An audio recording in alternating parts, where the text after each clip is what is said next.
Hello everyone, welcome on Mohari Devi Tapadia Girls College YouTube channel. This side Pooja Sharma, Faculty of English Literature. So today's class is especially for BA second year students of MTS University क्योंकि आपने first year जो है आपकी उसमें आपने eligible as और neo classical as के बारे में बात की थी। सेकेंड ईयर में हम पढ़ते हैं प्री रोमांटिक और रोमांटिक एज, थर्ड ईयर में हम पढ़ेंगे विक्टोरियन एंड मॉडर्न एज।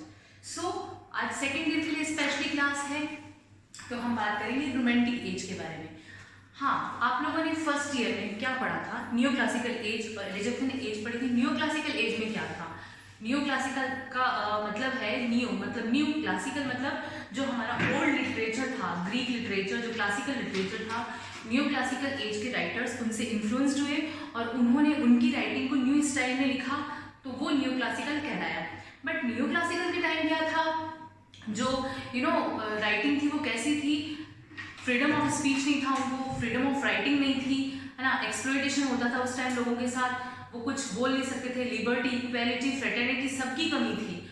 और इसीलिए और उसके बाद फ्रेंच रिवॉल्यूशन आप सबको पता है कब से कब तक हुआ था। जो रोमांटिक एज के राइटर हैं उनका सबसे ज़्यादा इम्पैक्ट, रोमांटिक एज के राइटर को सबसे ज़्यादा इम्पैक्ट किसका हुआ? फ्रेंच रिवॉल्यूशन का।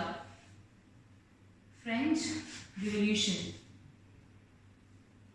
आपने पढ़ा है इसको सबको, फ्रेंच रिवॉल्यूशन को, क्योंकि अगर आपने पॉलिटिकल साइंस या हिस्ट्री पढ़ी है तो फ्रांस की क्रांति जरूर पढ़ी होगी। कब से कब तक थी? 1789 से 1799। था क्या फ्रेंच रिवॉल्यूशन? क्या था फ्रेंच रिवॉल्यूशन में? बहुत ज़्यादा वायलेंस हुआ था, लोगों को किसी चीज़ के लिए हक नहीं था, वो अपने हक के लिए लड़ रहे थे। तो इसके जो तीन मेन आइडियाज थे वो क्या थे? फ्रेंच रिवॉल्यूशन के आइडियाज क्या क्या थे? इक्वलिटी, लिबर्टी और फ्रेटर्निटी।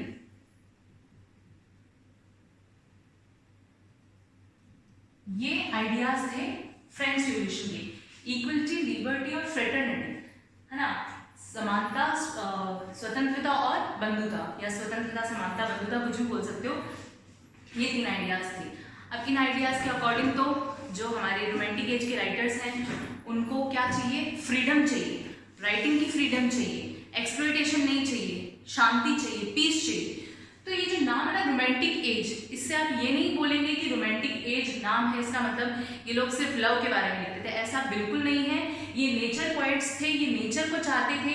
ये बोलते थे कि अब आपने वायलेंस बहुत देख लिया फ्रेंच रिवॉल्यूशन में, अब नेचर की ओर आओ, अब अपने हक के लिए लड़ो, अब आप शांति में रहो, अब आप अपनी स्वतंत्रता के लिए लड़ो, अब आप मतलब एकदम पीसफुल लाइफ जियो और नेचर को देखो, नेचर के साथ बैठो, वहाँ टाइम स्पेंड करो।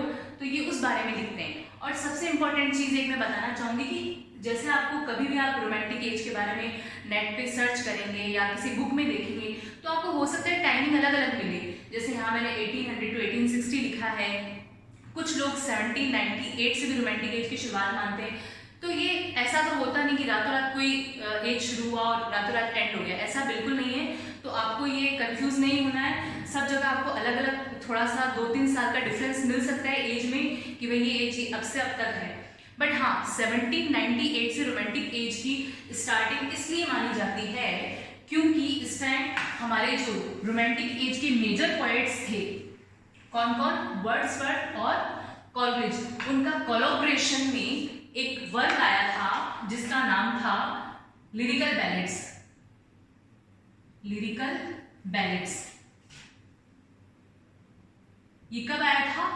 1798 में आया था ये वर्क। कोलैबोरेशन में वर्क लिखा था किसने? वर्ड्सवर्थ और कॉलरिज ने। ये एक कलेक्शन ऑफ पोएट्री, पोएम्स का कलेक्शन था, तो उसमें बहुत सारी पोएम्स थी। तो ये 1798 में आया।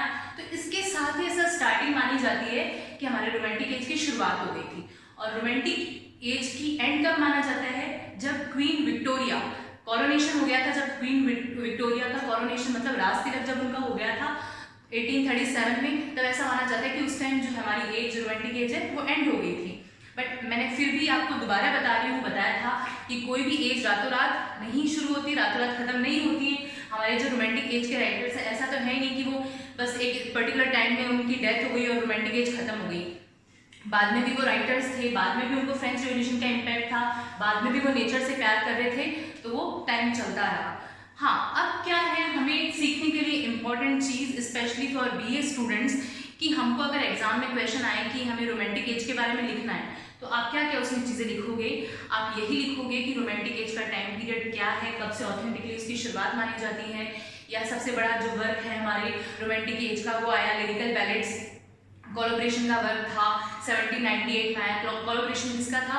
वर्ड्सवर्थ एंड कॉलरिज का, जो कि मेजर पोएट्स माने जाते हैं रोमांटिक एज के। ये इस वर्क के साथ में हमारे रोमांटिक एज की शुरुआत मानी जाती है। हाँ, रोमांटिक एज के पोएट्स को दो जनरेशन में डिवाइड किया जाता है, first generation and second generation. First generation में जो पोएट्स थे उनके नाम लिख दो, सेकंड जनरेशन में जो पोएट्स थे उनके नाम लिख दो। जो फर्स्ट जनरेशन के पोएट्स थे वो आए थे जैसे 1800 से पहले, कुछ टाइम पहले आ गए थे, पर उनका जो इम्पैक्ट है वो मतलब जो थीम है लिखने का वो रोमांटिक का ही था, इसलिए उनको फर्स्ट जनरेशन में डाल दिया गया। और जो सेकंड जनरेशन के पोएट्स थे वो कब आए थे? लास्ट जब हमारा ये खत्म होने वाला था रोमांटिक एज, तब आए थे, तब उनको सेकंड जनरेशन में डाल दिया गया। अब जो फर्स्ट जनरेशन के पोएट्स हैं उनके नाम में एक बार आपको वर्बली बता देती हूँ। Wordsworth, Coleridge, Scott, Southey, Blake, Lamb और हेजविग, इनको फर्स्ट जनरेशन की पोएट्स माना जाता है of romantic as.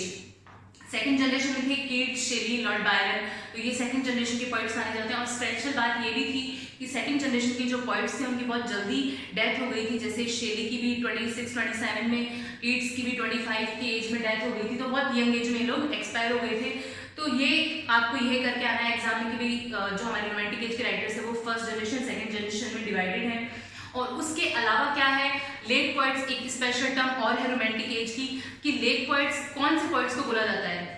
Who is known the late poets. तो लेट पोएट्स में हमारे जो पोएट्स हैं जो लेक डिस्ट्रिक्ट के किनारे रहते थे, वर्ड्सवर्थ, शेली, ये कॉलरिज, ये सब लेक पोएट्स के नाम से जाने जाते हैं। तो आप लिख के आओगे लेक पोएट्स के बारे में, आप लिख के आओगे कब हमारा लिरिकल बैलेड्स आया, किसका कोलैबोरेशन वर्क था, ठीक है। रोमांटिक एज के लिए एक डेफिनेशन दी थी वर्ड्सवर्थ ने, वो डेफिनेशन थी spontaneous overflow of powerful feeling. Nature के लिए ये बहुत बड़ा मेजर पॉइंट था नेचर का, तो इसके लिए ये डेफिनेशन आपको लिख के आनी कि वर्ड्सवर्थ ने रोमांटिक एज में जो बहुत इंपॉर्टेंट डेफिनेशन है वो ये है कि spontaneous overflow of powerful feeling, ये डेफिनेशन दी थी, ये बहुत इंपॉर्टेंट डेफिनेशन है उसकी।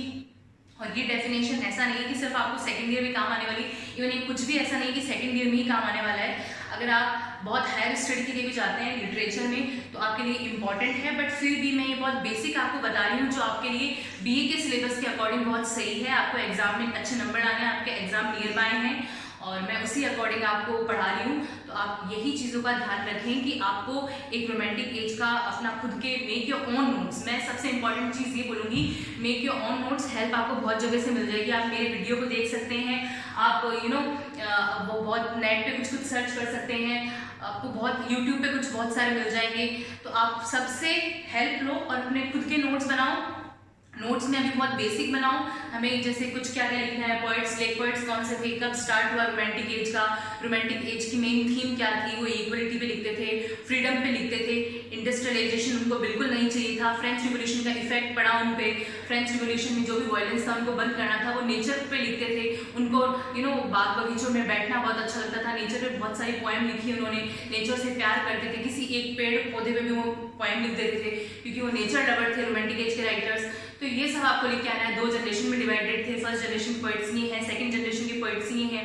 वैसे आप सबके पास नोट्स अवेलेबल हैं क्योंकि आपके एग्जाम्स आने वाले हैं, तो आपका सिलेबस तो ऑलमोस्ट कंप्लीट हो गया है, बट फिर भी आप दोबारा उसको रिवाइज जरूर करें और मेरे वीडियो को देखें। और आपको नोट्स फिर भी कुछ नहीं समझ में आए तो आप मुझे व्हाट्सएप के थ्रू मैसेज पे पूछ सकते हैं, मैं आपको रिटर्न में जो भी मेरे पास है मैं आपको अवेलेबल करवाऊंगी। और आप बस ये वीडियो देखें और कुछ समझें। Thank you.